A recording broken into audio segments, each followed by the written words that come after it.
Man, that just got me pumped up. I don't even know how. I feel like I should follow it with some sort of fanfare or something. That's our new countdown video. I'm super excited about. I hope that got you pumped up. Hi, welcome to our weekly office hours live with the Wisconsin Veterans Chamber of Commerce. My name is Adam Bratz. I will be your host yet again today. We have a super, very informative, jam-packed discussion today with an amazing guest, and I need you to stick around for this. This is super important stuff. Do you have an idea, an invention, a business, a service, or something that you think you could sell to the DoD, that you think that the DoD would invest in, that would improve their processes, that they could give you money to fund, that would make the DoD better, the Air Force better, the Army better, whatever? You can sell those ideas. They're open to ideas. You can do business with the DoD, and there are a lot of great opportunities for your businesses and for them. It's mutually a good thing. And there's a program right now that's being sponsored, that's being put together by the Center for Technology Commercialization here in Wisconsin that teaches you how to do all that you need to do to pitch your idea to the DoD, which is super cool. Take pandemics off the menu. I'm not really sure what that means. I just saw a comment. Jacqueline, could you expand upon that? Okay. We're not talking about pandemics today. We are talking about the Center for Technology Commercialization, the program that they have to educate you on how to pitch your idea to the DoD so you can do business with them, which is an amazing opportunity. Before I introduce our distinguished guest, who's awesome, we were chatting leading up to this, so I just want to go ahead and drop some links. First of all, our link tree, if you want to follow us, the Wisconsin Veterans Chamber of Commerce, across all platforms. I'm going to have to drop this here in LinkedIn separately. If you're watching on LinkedIn, sit tight. It just went into Facebook and YouTube and Twitch and whatnot, but I'm going to have to post it separately in LinkedIn because LinkedIn doesn't play nice with things like StreamYard. But if you want to follow us across platform, Facebook, Twitter, YouTube, whatever you name it, we wear a different hat on each different platform, so it would behoove you to follow us across the board. Also, if you are interested in being a cool kid like us and streaming to 4, 8, 10 platforms all at the same time with this good-looking, cool thingy, let me post this link here. Follow this link and sign up for StreamYard. We can be your affiliates for that. You get the best deal if you click on that link. And then if you end up signing up, then we end up getting a cut of that, which is good for the Wisconsin Veterans Chamber of Commerce, which is good for the wider Wisconsin business community. Okay, I'm going to zip it now and introduce our distinguished guest, Adela Yambin. I said it right? Idella, yep. Idella, yep. Is with the Center for Technology Commercialization, and the lead person here that's going to inform us about SBIR, which prepares you, anyone, business owners, to pitch your idea to the DoD. Is that right? It's that in a nutshell, but Okay. There's of course caveats and details. Sure. Well, how are you? Let's start with that. How are you doing? I'm doing great. And I got to say, I do love that intro video. I do love the energy that you're bringing. You bring the kind of energy that I try and bring to our organization. And it's fantastic. So I hope to feed off of that. I'm more motivated. I was more motivated because of the video, because I felt like after the video, had I come in with a welcome to the live stream, it would have been really anticlimactic. So I had to bring the energy. That pumped me up. I made that video, just so you guys know, in Canva. And yeah, I'm super excited about it. But let's talk about, first of all, the CTC, the Center for Technology Commercialization, and then let's get into talking about SBIR. Yeah, let's go ahead and do that. So I don't know if people are really familiar with the breadth of Wisconsin resources that exist for entrepreneurs. And it's really difficult, I think, if you're not in some of the hubs in a Madison or Milwaukee corridor to really appreciate the statewide reach of some of the tools that exist. So I'll tell you a little bit about us, but I want to back up a little bit and talk about our institute. So the CTC is part of what's called the Institute for Business and Entrepreneurship, We sit within the University of Wisconsin system, and we have reaches across the state of Wisconsin. I hope you're familiar with the Small Business Development Center Network. There's a SBDC center in many campuses across the state. They are free resources for small business owners who are getting in, who want to figure out how to optimize, who want to figure out how to grow, who want to access new financing. We have a resource that's specific for food entrepreneurs, the Food and Finance Institute. And they are really excellent around kind of the financing world and food. Food is really hard. And so they really talk to you about how to make that work for you. And then we have some data resources, some proprietary databases that we have. So our institute is there as a resource for the entire state of Wisconsin. And you might touch us through the Food Finance Institute, FFI, for us at CTC, or the SBDC. So I wanted to lay that out to just say, if you come in the front door at CTC, you might get referred to some of our sister organizations, which is just good. So that's the first thing. And then if there's other resources and affiliates that we have in terms of the entrepreneurial community, connections with chambers, connections with accelerators, connections with other entrepreneurial groups across the state. So I just want to say this is a great state. I think if you want to be an entrepreneur and if you're willing to ask questions, we're really there to help you kind of raise up to whatever that next technical level you need to get to. So I went off on a tangent. No, you're fine. I think that's great to bring it into a wider context. I did just drop the links for our link tree in LinkedIn, as well as a link to more information on the SBIR Ready program, which we're about to talk about, and I'll drop it in the other stuff. But that's great to put it all in context. Now, what's the larger umbrella over your organization? Is it Wisconsin Extension, or are you affiliated with them in some way? Yeah. So Extension, we used to be part of an organization called Wisconsin Extension. Okay. But Extension was disbanded a few years ago. Was it really? So, yeah. So if you were familiar with the Ag Extension agents, they are housed now within the campus of UW-Madison. And our group, Wisconsin Public Radio and Wisconsin Public Television, actually was a division of Extension, and they are housed on campus in Madison. But our group went to System. So it was a great place for us. It is a great place for us because we are a state entity. So we get to maintain our state outreach and our state access by being underneath that umbrella. But I think most people it's too complicated to really know all the internal workings of the behemoth that is UW System. Right. But what I wanted to say about that is that makes our resources, for the most part, free. And in fact, all of what CTC does is free. It's no charge to have a conversation with us.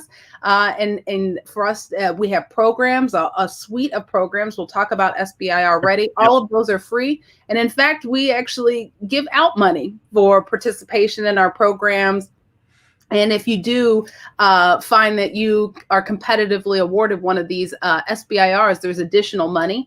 And then one of the programs that I think is just generally useful to know about is the Idea Advance program. We're looking to renew that program later in 2021, but it's a fantastic way if you're looking to get in or grow your business. You have a competitive and scalable idea, and we go through a curriculum, a lean startup curriculum, and we tie that to grant funding to help you kind of offset the cost of building and growing your business, but learning how to do it in a very smart and lean and data-driven way. It's funny. I had two thoughts that I wanted to add. One, the only reason, I know I sounded smart saying, is that a part of Extension? The only reason why I know what that is one of the first jobs that I applied for transitioning out of the military was for a director of communications role at UW Extension. And I was completely outclassed for that gig. There was no way I was getting the director of communicate. I don't think I understood what the scope was, but that was at a time before I knew how to write a resume adequately. And so I thought the way to be considered for such a high up gig was like I would just add more big words to my resume to make myself sound more impressive. And I actually think that I don't think I know. I actually use the word sagacious to describe myself in the executive summary. I don't even know what that means. Of keen mental discernment. Oh, okay. But usually if most people have to dig into a dictionary in your executive summary, you're not approaching it the right way. So if anybody in your world came across that resume or that application submission years ago, I apologize. I'm sure you have it framed somewhere to like laugh at, and I don't blame you.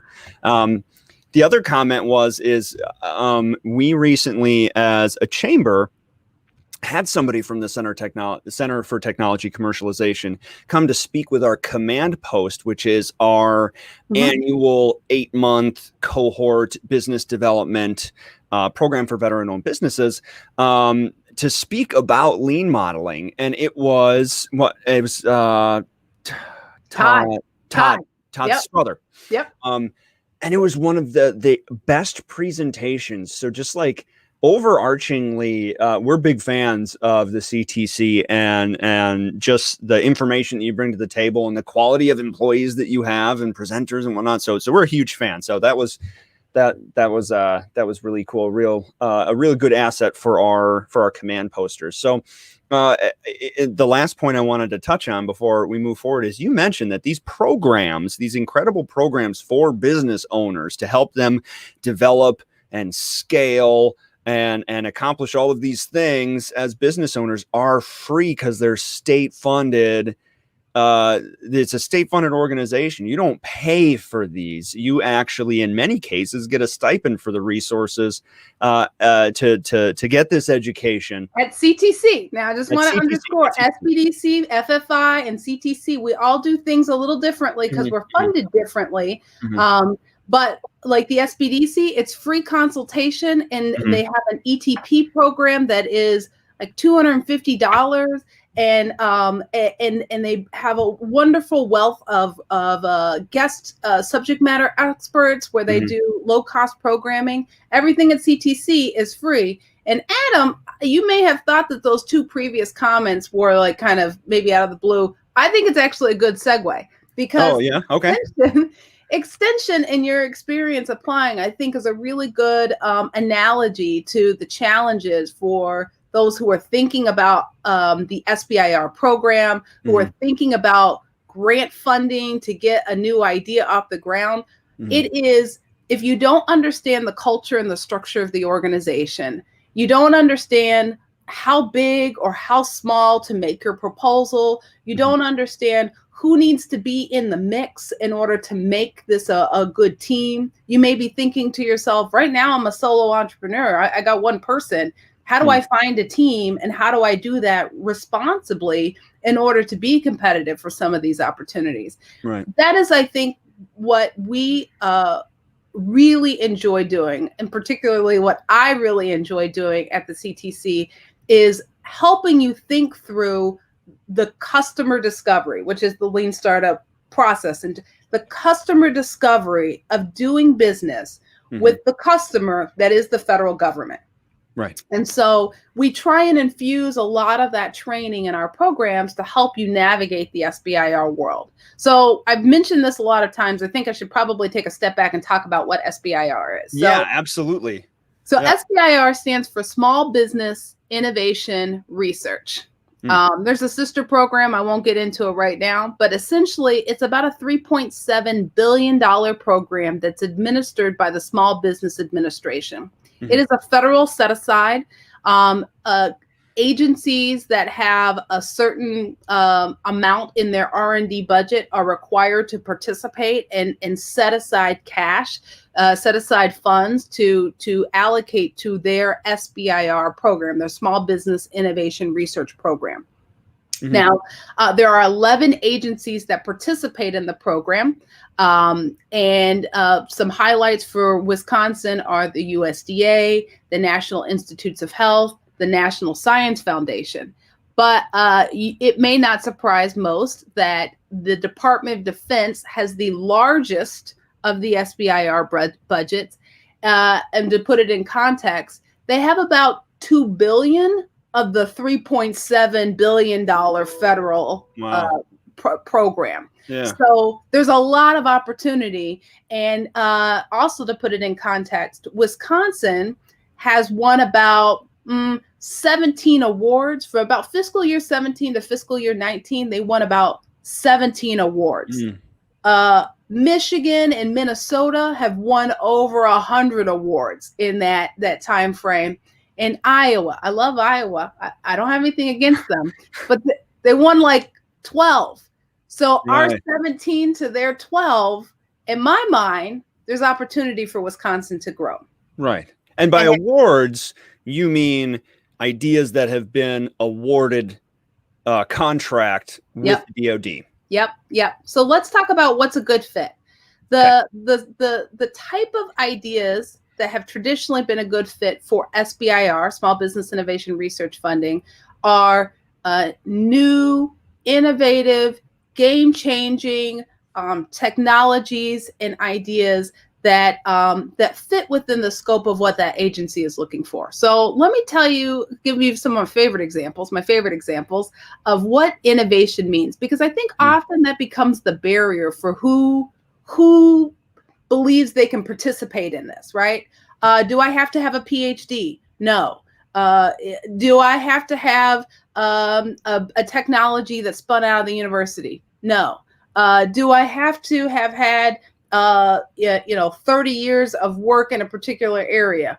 Maybe, right? You could have no formal degree, be let's say in the computer science world, 30 years of experience in that, and your idea could be a good fit for SBIR. So let's talk about what are some of the range of innovations that have been funded through the SBIR program. Sure. My favorite in the USDA realm, there was a company called Cowpot. What the problem that was identified was, well, we have cows and they produce a lot of manure. So what can I do with that manure? Mm-hmm. Maybe I can make it into this nutrient-rich like pot and sell that as a kind of a already prepackaged fertilizer. Cowpot. Boom. Mm-hmm. That was USDA funded. Okay. Nice.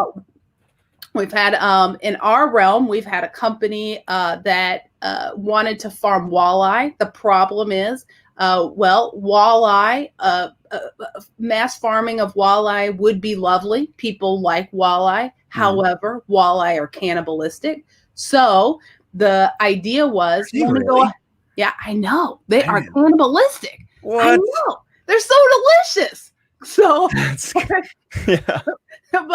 but so this fish farmer said, well, I have this new system that maybe I can go ahead and better farm these walleye. And there's some USDA funding for that.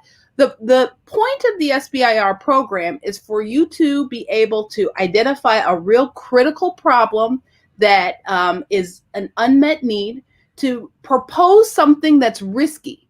I don't know if this thing will work, but here's the little bit of money from the federal government to test that out.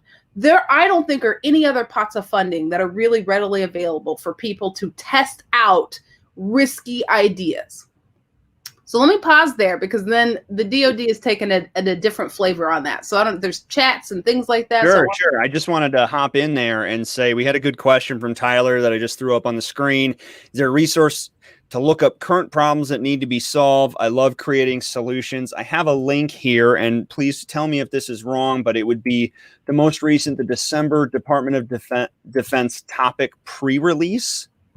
Is that accurate? Okay. Yep. And so, Tyler, I'm going to go ahead and throw this in the link. So this is a list of problems that the DoD is looking for solutions for. But correct me if I'm wrong. If you have an idea that's outside of this, it's not exclusively like these are the problems they need solving for. You can bring new ideas that don't necessarily solve these, correct? Yeah. So let's talk about the DoD. So Tyler, I'm going to put this while she's talking about this, I'm going to put this in the link for you, man. Thank you for the great question. Thank you, Tyler, for that question, because there's a caveat to Tyler's answer, and that is the Department of Defense is taking a different spin about what innovation means. It used to mean that it's brand new, untested, let's go ahead and try it. But what the Department of Defense has been saying is, we see this pace of innovation and technology is really rapidly advancing in the private sector. And we have needs today in order to resolve current challenges, from health and wellness to other big scale military operations, right? And what we're going to define innovation is your ability to bring in your working technology, your working solution, and test if you can adapt it or if you can integrate it into our market. That's innovation. I think is a really big key, because it used to be, no one's ever done it before, let's go ahead and fund that. Now it's, yeah, you may have done it over here in the private sector. You may have sold it to, you may have a software that works really well in healthcare, but will that software work really well here? You may have a concrete mix that works really well in this particular environment, but if you brought it over here, will it work for us, right? That is the really cool opportunity with the Department of Defense. And in particular, the Air Force is leading the way. The Air Force always leads the way. They really are. And it also happens that the Air Force has one of the largest of the DoD SBIR budgets. So it's a really good opportunity. What they've said is it is too difficult for small businesses to do business with us. So we're going to change the game. We're going to change the application process. We're going to change the contracting back-end process. We're going to offer smaller chunks of money, not for you to fund your technology, but for you to come in and learn about us, to do customer discovery. And then if you find a customer in our, large market, then here's some more money to go ahead and scale that. That's where I think the really cool opportunity is.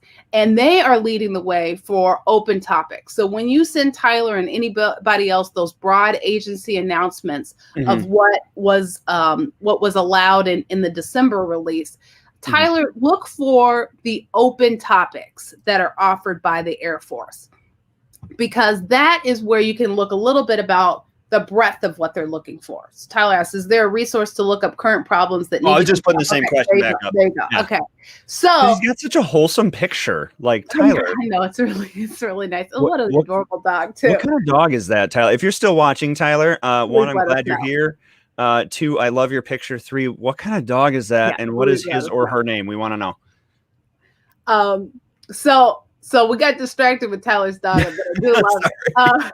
But so I'm really selling this because it means now that those who used to be in the AI, the quantum mechanics, the advanced manufacturing, that's what good, Tyler. He's a rescue. He's a rescue. Right on, man. Those people knew that they were a good fit for the Department of Defense.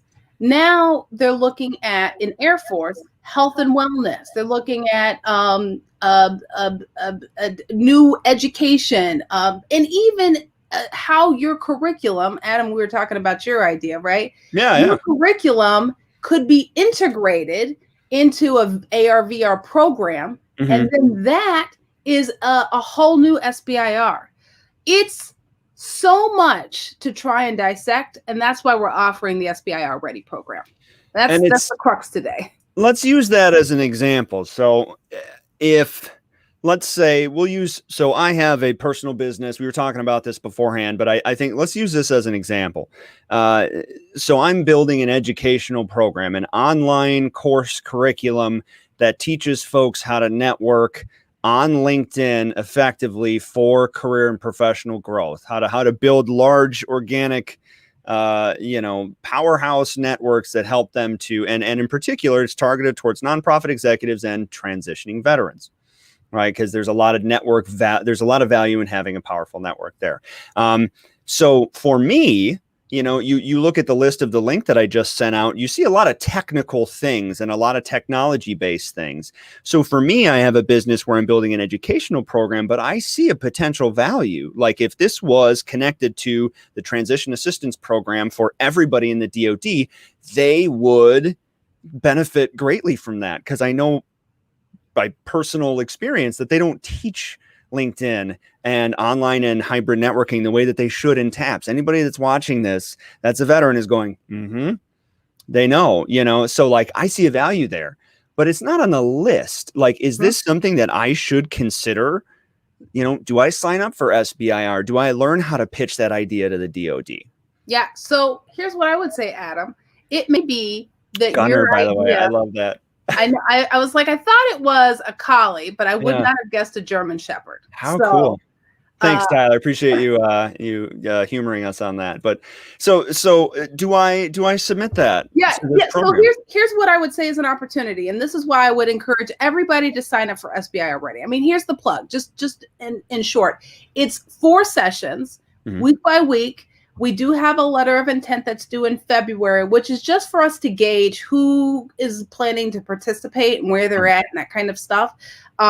It's 4 sessions, and we're going to walk you through the culture of what funding is looking like, how you think about adapting and integrating your idea, and then what are the process for actually preparing the pitch, right? The proposal, which is now like a 25 slide deck PowerPoint presentation, which is what it is, right?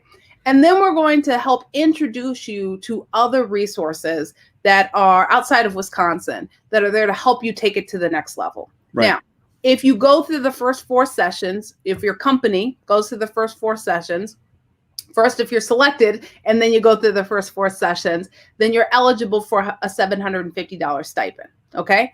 And then if you end up submitting a competitive proposal, then you're eligible for another $750 stipend. So we're going to pay you to learn how to do it.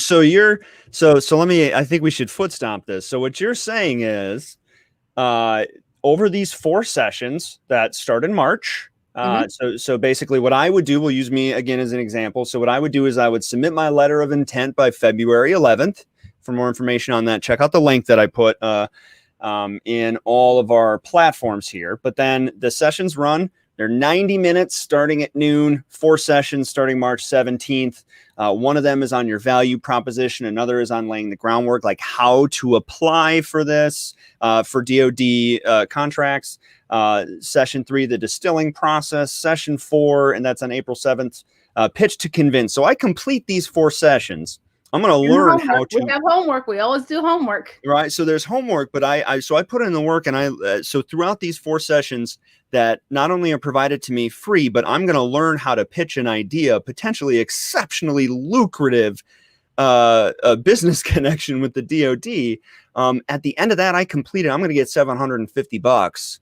And then if I submit a competitive offer, I'm eligible for another 700. Like I'm going to get paid to do this. Yeah, that's right. And then there's additional funding after that. If you're getting an award, there's another state grant that's available to you. So, we know that it's hard, and also it's difficult to for people to step up and understand, hey, how can I navigate this process? We also know that not everybody's a good fit for the DoD. So it is a competitive application process. But when in doubt, reach out. Let's go ahead and have a conversation. And Adam, let me use you as an example. Let's do it. I don't know, Adam, in the form of your current idea, if it is the best fit for the DoD. But let me give you some ideas of how it might be. Perhaps the way that you're designing the teaching, the curriculum about how to network, right? Just the networking piece is something that could be extracted and integrated into another process, right? Maybe there's another program or process that exists. And so therefore you're adding value that way. So it's an integration thing, right? Maybe this idea of the networking.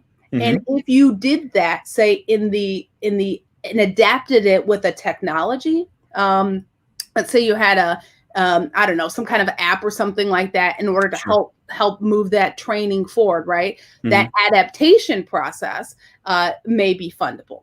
Perhaps what you're saying is there's a particular thing that is of value that LinkedIn doesn't know how to do. LinkedIn may be a prime contractor with the government. I'm going to work with the processes that they're trying to deliver on. Again, integration and adaptation. That new collaboration and partnership that you might be thinking about, that is a feasibility activity that could be tested. So what I'm saying is, and the challenge is that what you think right now is a fit may not be a fit. But if we can help you expand what your thinking is, we're going to teach you a little bit about how this contracting is done, right? Mm-hmm. What are some of the guidelines that they're looking for? Where are they spending their money? How are you able to chart a path from this to the next phase, right? Who are some of the collaborators and the partners that you might need to have on board in order to make your idea bigger? And that makes it much more fundable. That's the kind of thing that we're going to talk about in the SBIR Ready program. And also how to write a proposal, because that's Todd's expertise. How to write a proposal, what are the rules and regulations? So when you have an innovative idea, and not saying that my course on networking is innovation, but we'll use that as an example. So let's say I bring that to the table. I say I have this online ed course that I want to sell to the DoD, and we determine that, like, maybe not the course itself, but maybe that curriculum or some of the content within the course would be best suited to add to this app. Or maybe we collaborate and fund building an app for transition and networking altogether. So like there's a chance that your idea as it is now isn't what you end up pitching, and that's okay. That's right. How about that? Right. That's right. And it's, in fact, it's not just okay. It's the point of why we're doing SBIR Ready. Because if you're in some of these traditional tech spaces, you may see yourself already as a fit. But what they're trying to do in the Air Force is really make it much more open and inclusive and help you think about what does innovation look like, right?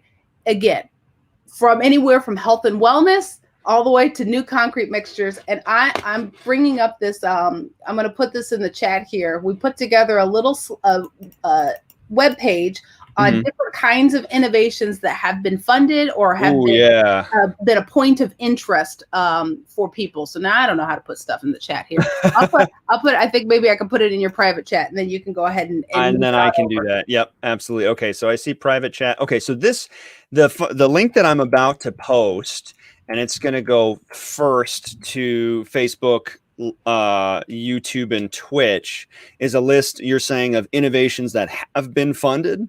These are things that have been tapped as points of interest for the Air Force, right? So they either have been funded or they've gone through some Air Force programs, pitch days, some of the challenges, that kind of stuff. One of the things that we're going to talk about in SBIR Ready is, where do you look for some of the new innovation needs, right? Again, your health, your education, Adam, your education idea in its format may not be the right fit, but with a little bit of awareness of where they're putting their education priorities, you might now see something different for how you are a good fit. And what I am super excited about for Wisconsin entrepreneurs is we work in silos. We tend to think our little idea, it can't go anywhere else. The DoD is about partnerships, and it's about collaborations. And the collaborations bring your idea to a whole new level. And so that's what I'm excited about. Let's talk about innovation, not from what I can do, but what can we do together to make this lucrative and a big opportunity, and importantly, solve real big problems. I love it. This is great. And actually, I know we were using me and my entrepreneurial ambitions as as an example, but I seriously, I'm gonna put my name in the hat for this. I think it's gonna be great because, I think that there is a chance that the Air Force, for example, my alma mater here, the Air Force could benefit from the things that I know about in the transition space to help other folks that are in transition. And it could be a lucrative opportunity for my business, and it could benefit a lot of people in the Air Force. And I don't know how that will manifest, and I'm open to it manifesting in different ways. But I think I'm going to put my name in the hat, and I think all of you should put your name in the hat too. If you're watching this, and my goodness, if you're not watching this, I don't know why. You should. This is valuable information right now. This has been, I think, one of our coolest office hours, and very exciting because most of the people that are watching this are either, they're veterans or military family members that all have innovative ideas that have seen a need in their previous life that could be fulfilled through their ingenuity or their ideas. Tyler, I need help preparing a pitch. Tyler, sign up for this, man. Let's do it together. I'll see you in class. That's right. Sure. That's right. Our virtual class, so you can bring your dog too. Yeah, bring Gunner. Yeah, it works out just fine. Yeah. One final thing that I want to say, especially to the veterans and community members that are on this call right now, is that there is a very important role that you play in this. Now, we've been coming at this from the idea that you have an innovation or an idea, or your own small business, right? Those things are definitely something I want you to explore. But one of the big challenges that we have, again, in being competitive for DoD funding is awareness and insight to the problems that exist across different military components. And so you may find that you are a good team member for another team who wants to submit to the Department of Defense. There you go. So I really invite you guys, sign up, submit the letter of intent. We have a few spaces for people that we can pay to go through the program, but we have unlimited space for anybody who wants to audit the program and learn. And so if you're one of those service members who are like, I don't even know if this is for me, sign up. It's virtual. You can listen to it from your own home. See if it works for you. And importantly, help us get to know you and help us figure out how we can connect you to others that are trying to do this thing. Right on. That's good stuff. I mean, all of you that are watching this, and it's not just the veterans that are watching. I mean, the Wisconsin Veterans Chamber of Commerce serves the wider Wisconsin business community. So a lot of people that are watching may not be veterans or may not be service members, but they are owners of veteran-friendly businesses, or they are veteran-friendly employers, or they're veteran-ready employers, or anywhere in between, really. And you all have great ideas. All of you are smart, capable people, and we love all of you very much and want you to be successful. And I mean, your success is our primary mission. So if you're watching and you have an idea, which you probably do, you need to put in for this, and you need to do it now. Letters of intent are due by February 11th. The link is in the comments on LinkedIn, Facebook, YouTube, and Twitch. I have put in the comments also our link tree where you can follow us. Across all platforms. We'll give you more information. We're going to be talking about SBIR a lot between now, and educating you a lot between our newsletter and our various social media stuff between now and February 11th, just to make sure that all of you are aware that this is a cool thing that you need to be part of. Wow, I can't thank you enough. This was really encouraging for me personally. So I mean, like, it's been great chatting with you, Adela, and thank you for everything that you do and for this program. Well, thank you. Thank you for having me on such short notice. And thank you for everybody listened in. And I just want to encourage you, listen, we love talking to you. We really, really, really want to help you. So don't feel like you can't reach out. Just send us an email. If it's not a good fit, we'll let you know, but we will get you to the right resource. There you go. Outstanding. Well, Adela Yambin with the Center for Technology Commercialization, telling you all about the SBIR Ready program, which all of you should check out. I'm going to stay on the line with her, but for everybody else, I'm going to sign off and wish you a very, very, very happy Wednesday and a rest of your week. Stay warm out there. My goodness, it's a cold one, and go Packers.